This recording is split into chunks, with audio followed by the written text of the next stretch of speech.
Hello and welcome to another podcast by myself. I am Ross Martin, the host of Unfound Help podcast. Today I am joined by Derrick.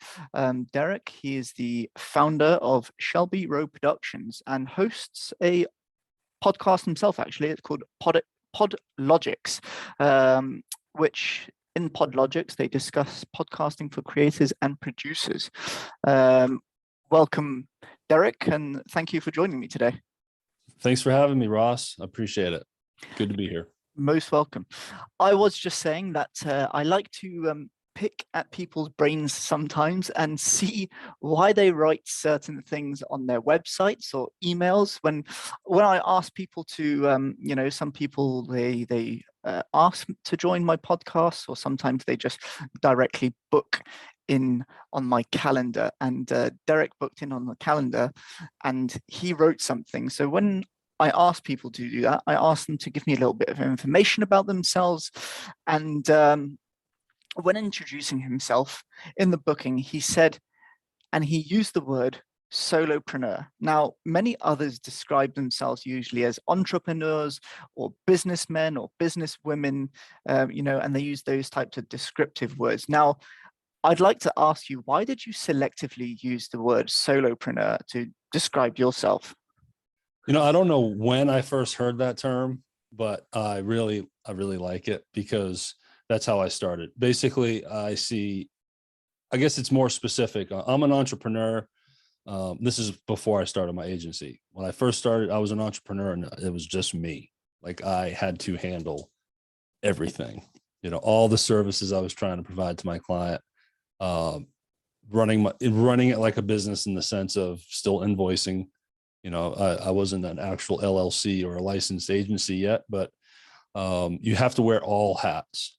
It's 100% you. So I like the solopreneur moniker because I think it's just more specific, and it shows that you're handling everything. I don't know. Maybe it adds some strength to it because I'm a solopreneur. I'm doing it all. But you can't do it all, which is now why I'm an agency and have a team. So I'm no longer solo, but that's where I started.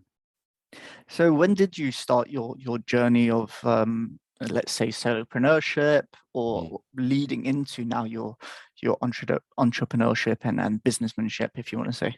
Sure. So I found myself in a situation in 2017 where I needed another little side hustle. Brief background and context. I was a touring musician for two decades. I was a working musician. And when you're a working musician, that means you need other jobs, right? So my whole adult life was music first and whatever side hustle I could do on the side jobs that would implement income, but also allow me to travel and leave and then come back and have that work waiting for me. So I've always struggled and fought the fight of finding these side hustles. So in 2017, I needed another one, and I found Upwork.com online, and as a way to try to find something where I could work from home. And all I need is a computer and internet. I was trying to simplify it down to that, and quickly, as I was just scanning through the job boards and descriptions, I saw there was a great need for podcast audio editing. I was like, I can do that. I'm not a high level audio editor, which comes into play when I start building my team, but I can handle simple podcast editing. And so began the journey of writing my own little profile and starting to bid on jobs. And finally, I got my first client in January of 2018. And man, off and running. And it took a few months to really gain some traction, because with every new client you get, now you have more clout and a better rating on the actual Upwork platform. Your resume builds. I have more proof of what I've edited. And then it just started snowballing. And then the other term I like using is, my side hustle caught fire. It just caught fire, and to the point where I decided, I need to scale up. I need to build off of this. Clearly there's a need and there's a demand, and people are responding to my supply.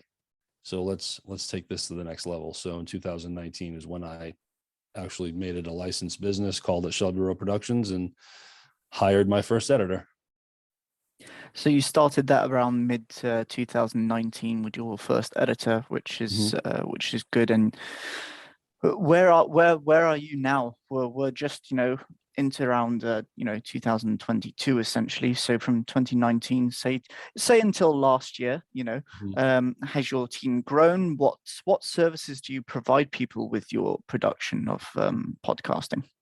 So yeah, currently now I have, I would say, about 13 active team members now.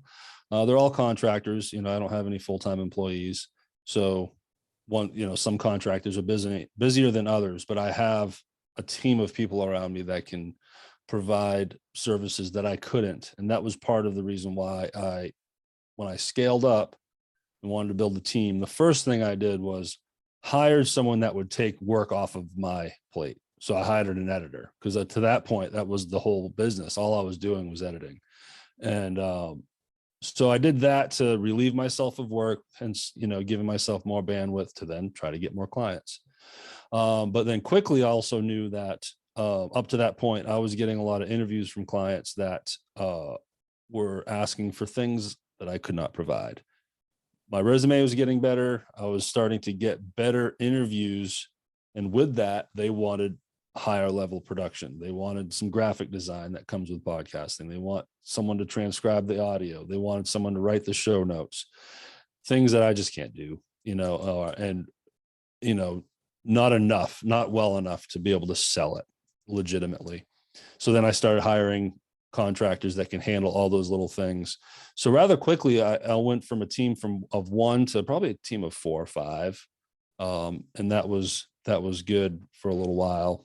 And then things got busier and busier. So now, I have a handful of editors. That's the cash cow, if you will. 80 to 85% of my business is based on audio editing. That's really where we earn our revenue. So I got a nice team of editors that are all light years better than me. So not only did they take stuff off my plate, now we can do more. So the business has completely outgrown me with the editing side. I couldn't handle it all. And the quality went up. So that's always been my MO when building my team is, offering a service, and they're offering it better than I can do. So now the quality rises as well. Now, if I'm an amateur, or anyone listening is an amateur listening to the podcast, and they were wondering what editing really is to you were saying the audio to make it better quality. If you were to sum that up, why would someone approach you for editing in the first place? Well, a lot of people that have a podcast, don't want to do it, because typically as you start breaking into the bigger clients, they're using podcasting as a marketing tool for their business. So they don't have time to edit. They want to spend their time booking their guests, creating the content, and then handing it off and let someone else handle all this stuff.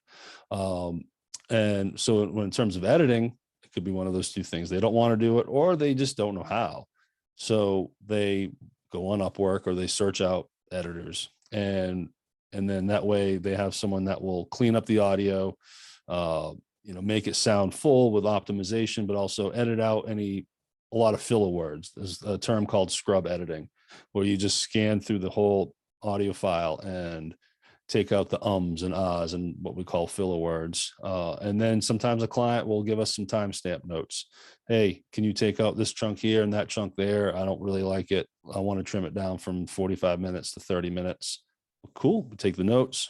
We edit it all out, package it. We help produce the intro and outro. A lot of podcasts have, music with pre-recorded voiceovers. So it's all packaged up. So we put it all together for them. And then that would be the editing phase. Typically, usually what's attached with that is at the very least uploading it into their host and publishing it for them. So that way we either schedule it or publish it immediately. So then it feeds the iTunes and Spotify and everything. That's like the base level service that we provide. Then we have other packages where, okay, you want us to do some writing for you, graphic design, all this other stuff that can add on to it. But yeah, I would say people want to farm out the editing because they just, even if they do know how to do it well, they just want to move on to the other part of their business.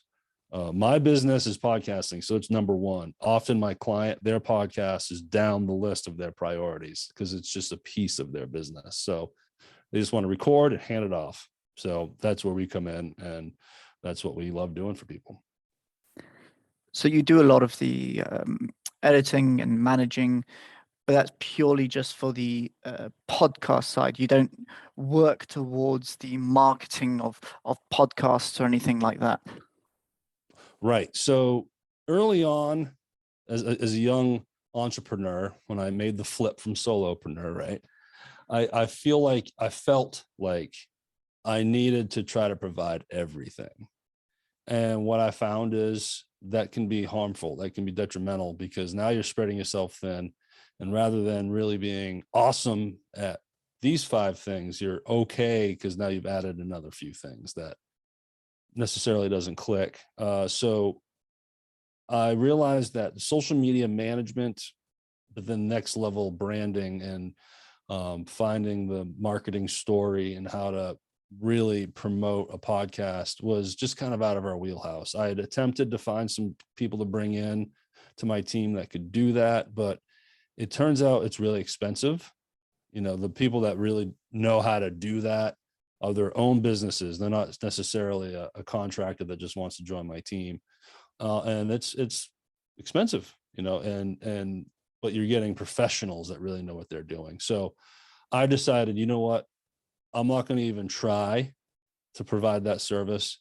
But what I do is I always try to have decent referral partnerships with people that and other agencies that can provide these things. So if you're a client of mine, Ross, and you come to me wanting social media stuff and all the next level marketing, I can't help you, but I'm not going to leave you totally hanging, right? I'll be able to refer you to this company to my left, and I trust them and they know me. We have that relationship. So I know my client will get that service he or she needs, but it's not on me. And then of course, with referral partnerships, there's an agreement. So I would get 15% or whatever. So it's good for everybody. I'm giving this person over here work, and because of that, I'm going to make, a percentage on it. And then the client should be happy because that client's getting everything. So. Now, I always like to look at certain things from a business perspective. Now, obviously, I do podcasting on the side of what I do for other works, not just because, I like to speak to industry experts like yourself of what they do, but it's a great way for networking, as I say. You get to network with so many different people, you get to meet different people, and you never know, when you need to speak to them again, when you can help one another. Do you find that, because you're also a podcaster, do you find that you get to network with so many people that it helps you out? Or where do you see that it's beneficial for other people to maybe do podcasts themselves or be on podcasts? What do you see the beneficial side to it? So you hit the nail on the head with one word: networking. So that's the foundation right there that you build from, because it's absolutely a great way to meet other people in your industry. Because so many people would jump at the opportunity to be on your podcast, and for free, and give you an hour's worth of valued content and knowledge for nothing, and then with the basis and the thought of you, Ross, will then share this on your platforms and promote me or promote your guest. And it goes both ways. As your guest, Ross, when this is published and everything is out there, I'm going to promote the daylights out of it too on my end. So I'm introducing you to my audience. So that becomes the, scratch my back, I'll scratch yours mentality and relationship. And this community is all about it. People are into it. Like, yes, I'll be on your podcast and come on my podcast. So that's a great way to network with other people that can have connections that could lead you to getting more clients. But also, as the host, you're going to get smarter. You can interview people and base some of your questions off what you want to know. Like, what do you want to learn from the specialist or the professional that you're interviewing? From my personal experience, what I've quickly, as I host this podcast called PodLogics, as you mentioned, for the last couple months, I've been really targeting higher level producers that I find on Instagram that have killer pages, great podcasts. Just instead of just trying to interview other podcasters, I'm trying to interview producers and really getting some good ones. And it didn't take very long. So now I'm interviewing people that know the other people already that I've interviewed. And now I'm starting to get into this little community of other producers that like, oh yeah, I know Travis. And I have this interview with Mark, and Travis is like, oh, I know Mark. I've worked with Mark. I've hung out with him at a podcast movement, in Nashville, Tennessee this year. They had a thing called Pod Movement, which was this big podcast. I can't think of the word, but conference. Okay. So now in a matter of 2 months, I've met these two guys that know each other, but they didn't know that I knew the other one. So then now I'm part of this little circle. I follow their groups because they're smart at what they do, and I want to learn. So now I'm engaging with them through Facebook groups and Instagram. And I guarantee you, the next time there's a new podcast conference and I know they're going, I might want to go now because I know I'll be able to meet some people I already know. And then they're going to introduce me to people, so on and so forth. So that's my direct experience with that. And I'm a young podcaster. I've been producing forever. Well, not forever, for a handful of years now, but it wasn't until early last year that I decided I needed to walk the walk and turn my company into a content generator as well. Not just a manager and polisher and developer, but we need to do our own thing. We need our own podcast, Instagram page, YouTube channel. And we really beefed everything up over the last year. So I'm probably like 25 episodes into my podcast. And it really wasn't until episode 20 that I really started targeting and gearing towards the higher level producers. And I'm already now networking and finding myself part of a unique group. So it doesn't take long. It can work for you. And then hopefully you interview someone on your podcast, and then they're like, hey, would you like to be on my podcast? And then now you're on each other's podcasts, and both audiences are getting both versions of yourself. So it's one of my biggest selling points to any business that's interested in podcasting. And often this story comes up when some are just quick to want to make money on podcasting, and I get very honest and real with them quickly. Like, do not go into podcasting with that mindset. It's not going to work for you. It's not going to work. There's Joe Rogan, there's Mark Maron, and then everybody else, right? So, but the mindset you need is, it's a part of your business.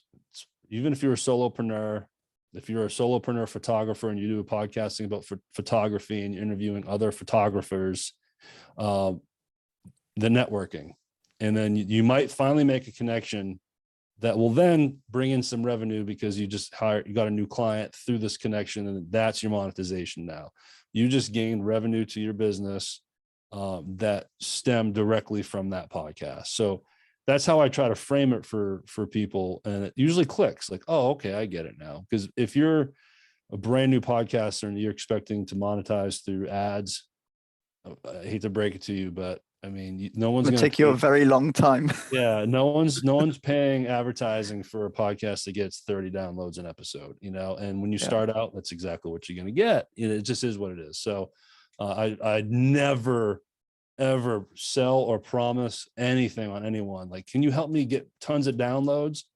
No, I can't. Like, I don't go there. It's a very convoluted, complicated question to answer. But yeah, so I don't know how I got on that tangent. I can't even remember the question you asked me, but the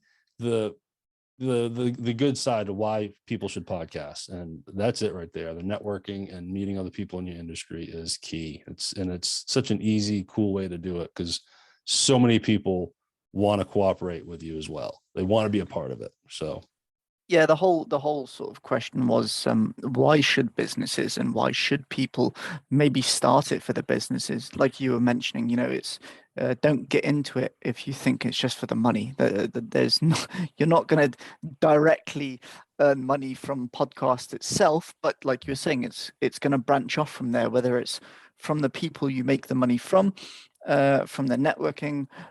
You will some way monetize from it, but it won't be directly from the podcast itself. Mm-hmm. Um, Now, we were talking briefly before about, you've gone into the podcasting. Now, I'll briefly go on to actually saying something is that you were mentioning that even yourself, you're new into the podcasting itself.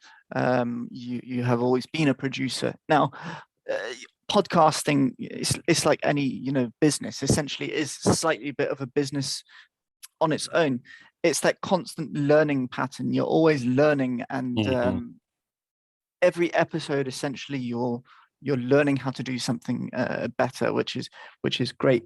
Now, we were discussing something prior to this, and I was asking you about what is PodLogix, and what exactly do you do with PodLogix, and who do you target during PodLogix? Because I know it is, discussing about podcasting for creators and producers, but other than that, going forward with PodLogix now, do you have any other ideas that you wish to put forth? So you brought up a great point, and it's learning with each episode. So clearly I coach podcasters on that. Like, you're going to stink at first and you'll get better as you go. But to go back to why I decided to make my company a content generator as well is, well, yes, I want to show credibility. I want to show we're walking the walk. But I knew I was going to learn a different angle, a different perspective. I'm putting myself in the shoes of the host now, not the producer. How do I outline an interview? How do I book a guest? How do I market this? Or I have a social media manager on my team, thankfully, that helps me with all that stuff. But just because we can't provide the service doesn't mean I'm not getting it, right? So, so that was key too. And that taught me a lot, and it made me a better producer. And I'm getting better as a podcaster and a host and all things involved with that.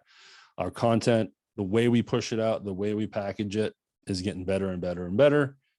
But also, man, it brought me more knowledge. So when I work with a new podcaster, not only can I coach them and help them on the technical side and what we do, but now I can help coach them on the hosting side to a degree.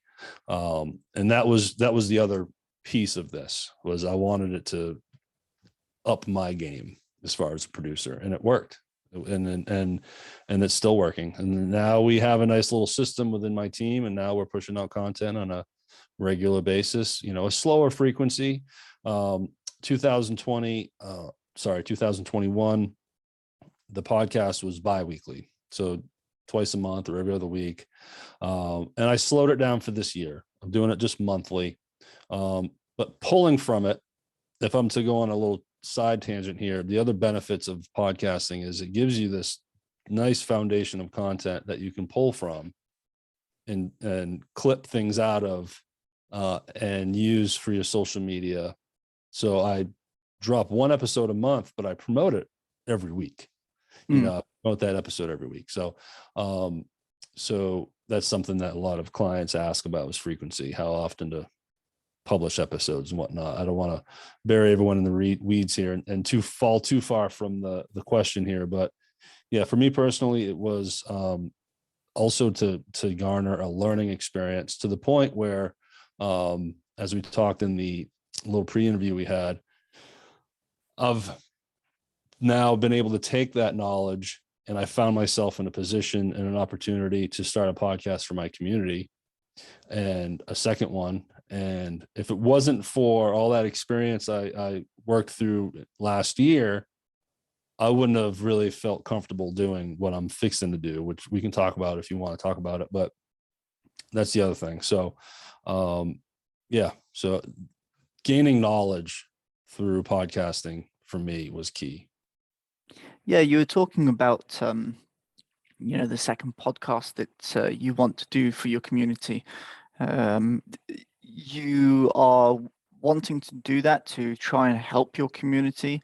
You were saying that you are in a small town, which are full of small businesses, and that because you have this opportunity that you're in to have a podcast yourself or have a podcasting business essentially, which you help podcasters, that you want to try and create this secondary podcast to try and help these small businesses speak out with their voice, and help them to essentially, become known within, whether it's in your own community or communities further upon yourselves.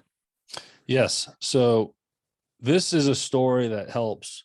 If anyone's listening now that's a podcaster, this is can be sort of a tutorial on a different kind of podcast you can produce as a podcaster. But this also can help like a small business owner, because I'm using this as an angle to market my company as well. So basically, in a broad way, I can give an example of thinking outside the box and trying to figure out a different way to market. So, but it started with needing a new bank account, Ross. That's how this started. I moved to Hernando, Mississippi. This is where I live, Hernando, Mississippi, just south of Memphis, Tennessee.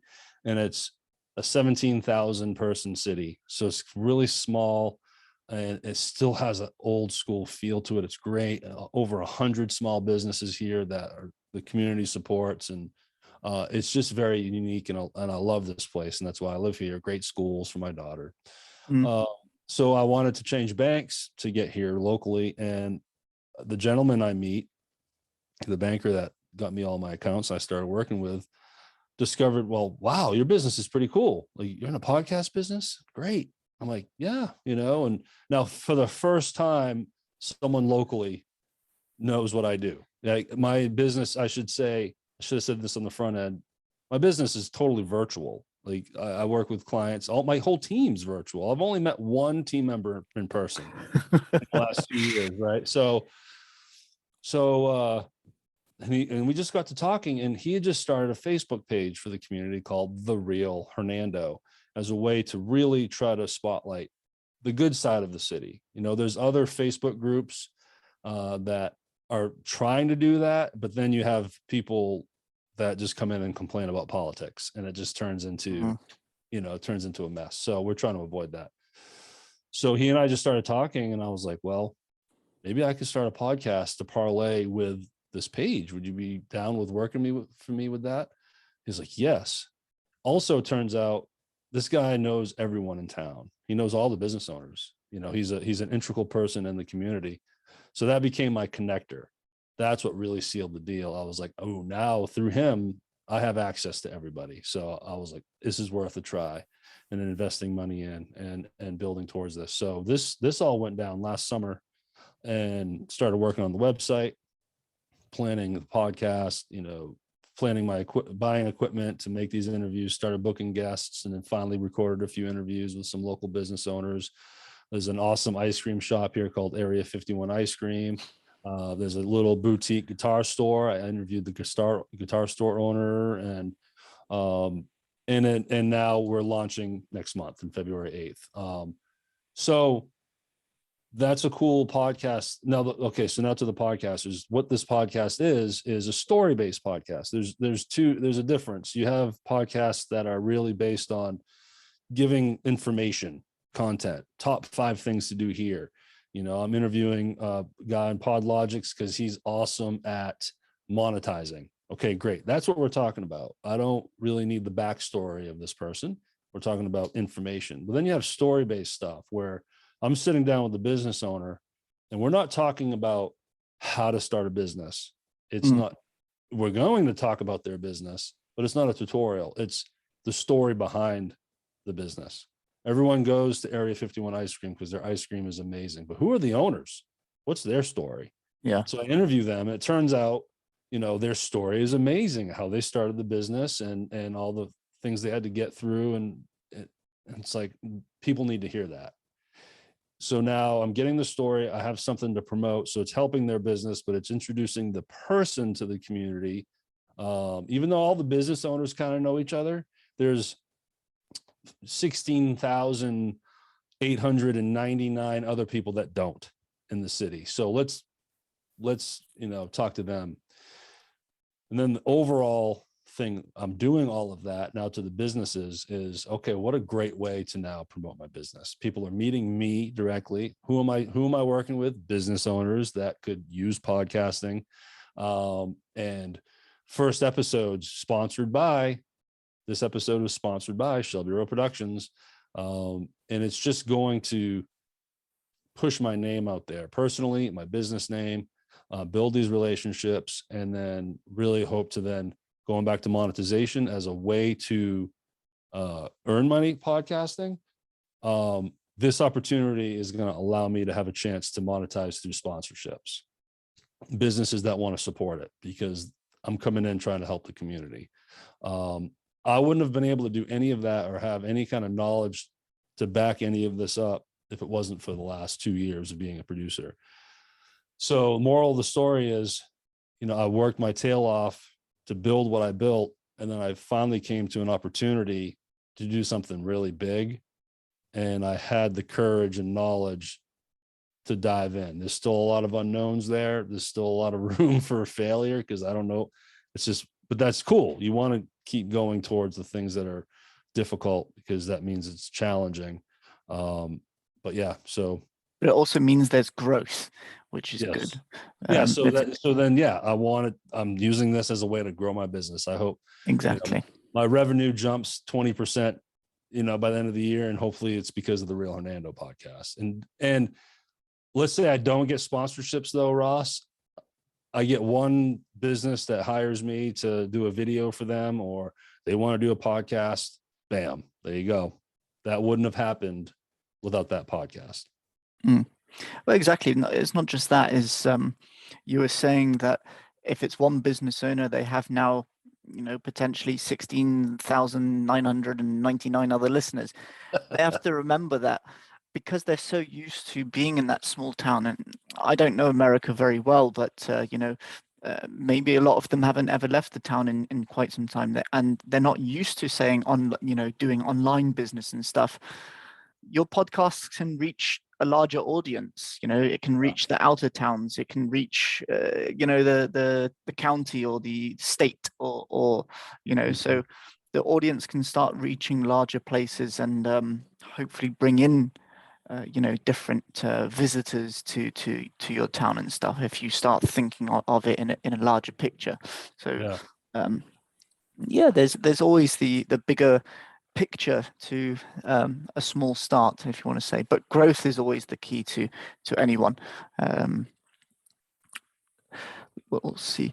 Now let's just quickly talk about where can your audience, are you purely just based for your American audience, or do you have clients which are not based in America? Do you have international clients as well? Currently, I don't have any international clients. I have in the past. I had a client in Australia. I had a client in UK.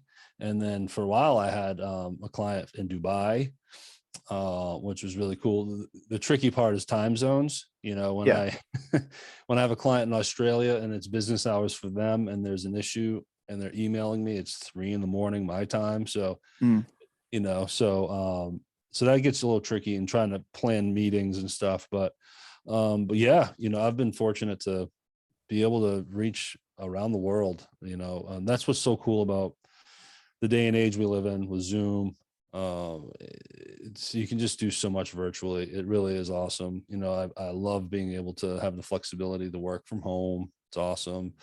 But yeah, and you mentioned, growth and being able to reach a global audience as a podcaster. Someone asked me once, what's the difference? I hear this term radio syndication. Well, how do you syndicate a podcast? Well, okay. In radio, radio can only reach so far. You can only go so long. So when you have big radio shows like a Howard Stern, when he was on terrestrial radio, you needed other cities to bring his show in so then they can spread it to that local market. So he has to be on 400 radio stations in order to feed the whole country. You still can't hear him in UK though. You need to get him online or something. Well, with podcasts, you put yourself on Apple or you put yourself on Spotify, you have access to the whole world, period. I mean, it's, and sometimes when you have a podcast for a while and you look at your analytics, you're like, oh, wow, I have 3 downloads in Nigeria. Pretty cool. It's like, how'd they even hear about me? And so, yeah, talk about big picture. Podcasts are global. Anyone can access it. So really, it's just a huge audience to try to grab. Yeah, like you said, at the end of the day, it is marketing. If you market your own podcast right, it's so much to put your own business out there. You market your podcast can market your websites, your websites can then pick up business. That's what the end goal really is to market your own business. And that's why I asked you, where's your clients from? Do you target only America? Do you have clients internationally? Because that's why I do this. I not only speak to business owners for finding out what they do and who they target and what do they do for their business and how they work with other business owners, because I love business at the end of the day. That's why I like to speak to people and network with different people. But at the end of the day, I'm in the United Kingdom. I'm sure a lot of my listeners were, or are from the UK, and people like yourself who's from the US. I can potentially bring those, clients to you. So that's why I do this. I try to bring different audiences to different people from interviews like this and networking and such. So yourself, your website is shelbyrowproductions.com, which Derrick here, who is the founder of the company, if anyone is interested in reaching out to Derrick for his services, please go and have a look at his website and have a look at his team and see what they offer. I'm sure he would be more than happy to take on the business and and help people out. If you scroll down the homepage, you'll see a free consultation link, 15-minute consultation, free. Click it. It will take me to my calendar. You can set up a time. Be happy to meet you, just to hear what you want to do, what kind of ideas you have. And if it looks like we're going to be a fit, then we can go down that path. Also, we provide examples of all the services that we provide. So yes, we have a list of services we do, but you can also see our work. You can see our graphic design. You can see our video editing. You can see everything that we're promoting. We don't promote anything that we don't also show an example of. So it's all there on the website. And then we have tier packages. So as far as a brand new podcaster that wants to launch and develop, then we have tiers for that, because that's a one-time fee deal where you're doing all the work to the point where now you're published. Then you break into the management side of things, and then we have a different tier system for that you can look at the price for, whether you just need editing or you want us to do the full production. And also I have an engineer on the team too. So if you want to do this, but you get really nervous and anxious about trying to figure out what equipment to buy and how to operate it, I got a guy that will help you build whatever it is that you need to build, teach you how to use it, and really get you set up. So we really try to provide all the services needed to so someone can. What I say, my catchphrase is, we help people get their idea to iTunes. So there's no better feeling when I give a new client all the links to the different platforms. I'm like, here you go. You are published. You are officially a podcaster. Now let's work towards, building an audience and building your content and getting better at the podcast. I would like to end off with then saying thank you very much. Like he said, if you want to be able to get your ideas to iTunes, I think Derrick is your person. I'd like to say thank you for your time, Derrick. It's been a pleasure speaking to you. Even for myself, podcasting is a new journey. I've only been on it for a few months myself, but it's definitely a journey of learning, and it's nice to do because you get to learn whilst you're going, and you even build up your own it's building up your own confidence, speaking to people, interacting with people, and it helps with that as well. Interviewing and just speaking to people in general. Eventually, you don't know what podcasting can lead you to, whether it leads you to public speaking or anything of that. It can help you with that. So yeah, it's been a pleasure speaking to you today.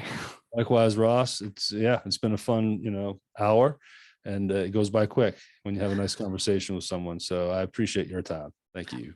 Appreciate your time as well. And thank you very much for everyone who's been listening to this podcast today. I'd like to say thank you. Have a good week, have a good day, and have a good weekend ahead. Thank you for another Unfound Help podcast. Take care.